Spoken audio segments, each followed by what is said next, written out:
Hello students, welcome once again. Students, इस video में हम हाई स्कूल एग्जामिनेशन 2023 के DI सेट को सॉल्व कर रहे हैं, लेकिन इस क्वेश्चन पेपर के ग्रामर पोर्शन को हम सॉल्व करेंगे। एग्जाम में इस तरह से कोड डला रहता है क्वेश्चन पेपर पे, जो आपको अपनी आंसर शीट में भी लिखना होता है। तो अगर अनसोल्ड पेपर से आप सॉल्यूशन कर रहे हैं तो DI क्वेश्चन पेपर को हम आज सॉल्व कर रहे हैं, इसका ध्यान रखिएगा। आप क्वेश्चन पेपर में ढूंढ सकते हैं। और वीडियो स्टार्ट करने से पहले आपसे रिक्वेस्ट है कि प्लीज़ इस वीडियो को लाइक करना और चैनल पर अगर फर्स्ट टाइम है तो सब्सक्राइब करना नहीं भूलिएगा। इससे हमें एनकरेजमेंट मिलता है और हम आपके लिए और अच्छे से एक्सप्लेन करते हुए और रिसर्च करते हुए आपके लिए क्वेश्चन आंसर्स की वीडियोज़ अपलोड करते रहेंगे। क्वेश्चन नंबर 4 के रूप में ये ग्रामर पोर्शन आता है। इसमें आपको आंसर लिखने होंगे। OMR शीट पर मार्क नहीं करना, आंसर शीट पे एक कॉपी जो मिलती है उस आंसर शीट पे आपको इनके आंसर लिखने हैं। Rewrite the following sentence into indirect speech. Indirect speech means direct indirect. तो ये एक सेंटेंस हमें डायरेक्ट सेंटेंस दिया गया है, आप इसे इनडायरेक्ट बनाएंगे। सेंटेंस है मोहन सेड टू सीमा। मोहन ने सीमा से कहा। इन्वर्टेड कॉमा में लिखा है प्लीज हेल्प मी। ये वाक्य सबसे पहले आप पहचानिए कि ये किस प्रकार का वाक्य है। Please help me imperative sentence होता है और इम्पेरेटिव सेंटेंस में सेड टू को बदलकर रिक्वेस्टेड, ऑर्डर्ड, सजेस्टेड, फॉरबेड इस तरह के वर्ड आते हैं। तो सबसे पहले तो हम यहाँ लिखेंगे अब मोहन रिक्वेस्ट कर रहा है, प्लीज कह रहा है, तो आ गया requested. Mohan requested Seema. Imperative sentence में इन्वर्टेड कॉमा को हटाकर टू लिखा जाता है। Mohan requested Seema to help, और मी को चेंज करेंगे हम फर्स्ट पर्सन सब्जेक्ट से। मी फर्स्ट पर्सन होता है तो ये चेंज होता है सब्जेक्ट के अकॉर्डिंग। तो यहाँ लिखा है मोहन, यहाँ आ जाएगा अब हिम। मी ऑब्जेक्ट है तो इसीलिए यहाँ ही नहीं आएगा, हिम आएगा। ऑब्जेक्ट के रूप में हमें ये लिखना है।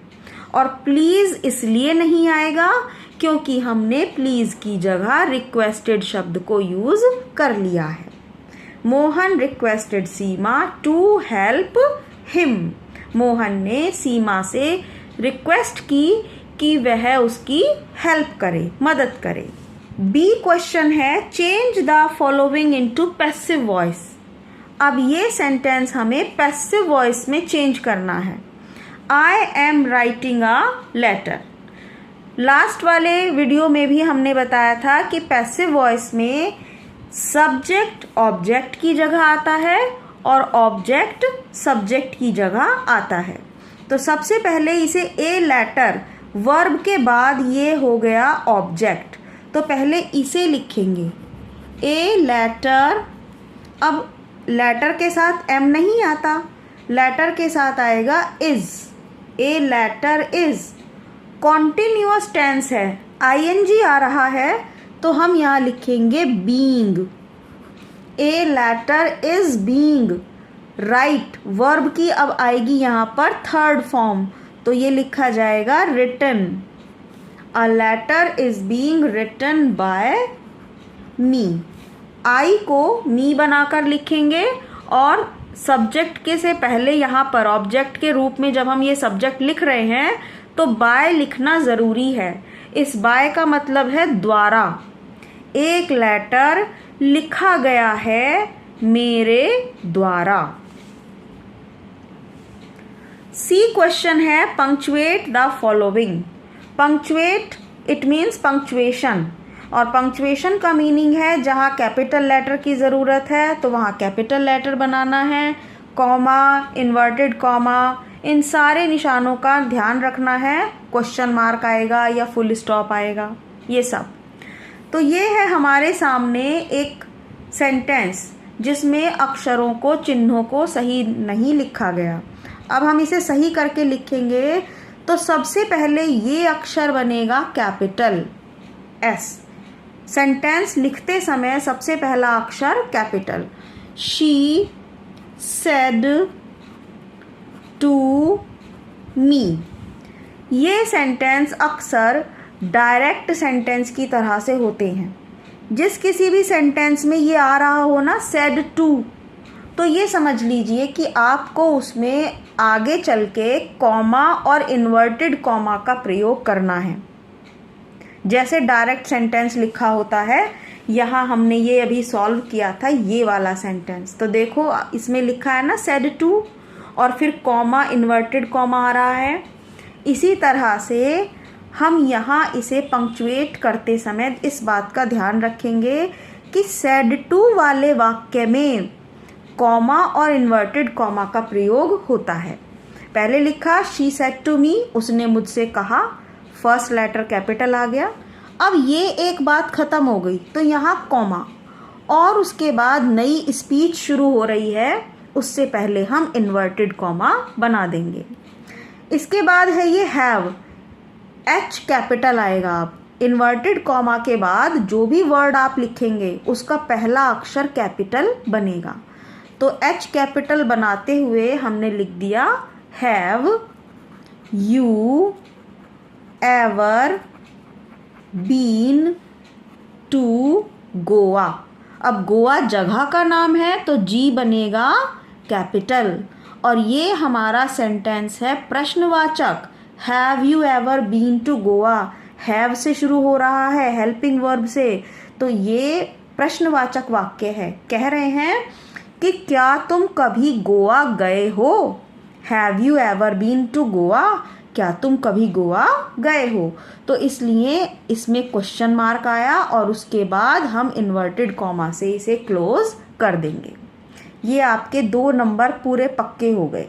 बस इसमें इन चीज़ों का ध्यान रखना है। और अब आती है नंबर डी क्वेश्चन पर translation. Translate the following into English. वर्षा ऋतु सभी ऋतुओं से अच्छी होती है।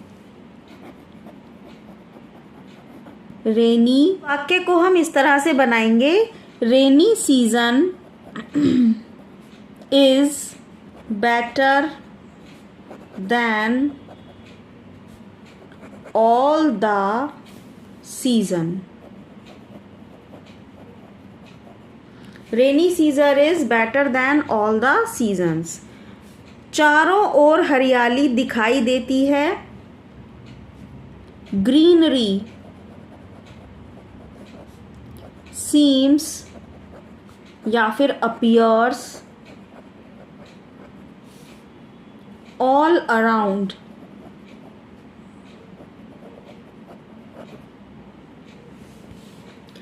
कृषि के लिए बहुत महत्वपूर्ण है। कृषि के लिए बहुत महत्वपूर्ण है। It is very important. IMPORTANT। It is very important for agriculture. It is very important for agriculture. वर्षा और वन एक दूसरे पर निर्भर हैं।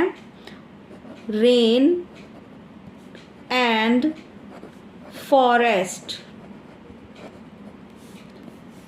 निर्भर हैं। रेन एंड फॉरेस्ट निर्भर हैं या कह लीजिए निर्भर करते हैं। तो इसे प्रेजेंट इंडेफिनिट से बनाएंगे। Rain and forest depends on each other. EACHOTHER other. Rain and forest depend on each other. तो स्टूडेंट इस तरह से आपको ये ग्रामर का पोर्शन सॉल्व करना है। आई होप आपको अच्छे से समझ में आया होगा। मिलते हैं नेक्स्ट वीडियो में और चैनल को सब्सक्राइब करना और वीडियो को लाइक करना नहीं भूलिएगा। Thank you so much.